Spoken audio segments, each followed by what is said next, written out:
ভগবান রামচন্দ্র সিংহাসন থেকে নেমে রক্তাক্ত হনুমানের অচৈতন্য দেখে তিনি তার পদ্মহস্ত ভালো করে হনুমানের অঙ্গে বুলিয়ে দিলেন।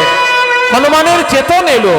হনুমান চেতনা ফিরে পেলে এবার লক্ষণকে দেখে বলছে, লক্ষণ কাকা, লক্ষণ কাকা, লক্ষণ কাকা, তুমি দেখতে পেয়েছো আমার দেহে রাম নাম আছে কিনা?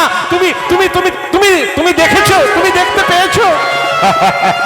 শোনো হনুমান, এ শুধু আমি নয়, এই সভার সকলেই দেখেছে তোমার দেহে রাম নাম আছে কিনা।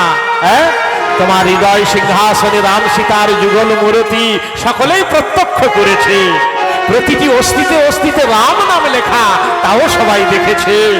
হনুমান, হনুমান, হনুমান, শ্রীরামে তোমায় চেনে, রামে চেনো তুমি।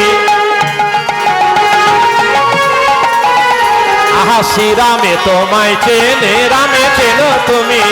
শ্রীরামে তোমায় চেনে, রামে চেনো তুমি। তোমাদের মহিমা বলো কি জানিব আমি। আহা, তোমাদের মহিমা বলো কি জানিব আমি। আমি বুঝতে নারি, আহা তোমাদের মহিমা বুঝতে নারি। তোমাদের মহিমা ওই যে রাম জানে আর তুমি জানো, তোমাদের মহিমা বুঝতে নারি। রাম জানে আর তুমি জানো, তোমাদের মহিমা বুঝতে নারি। এইভাবে হনুমান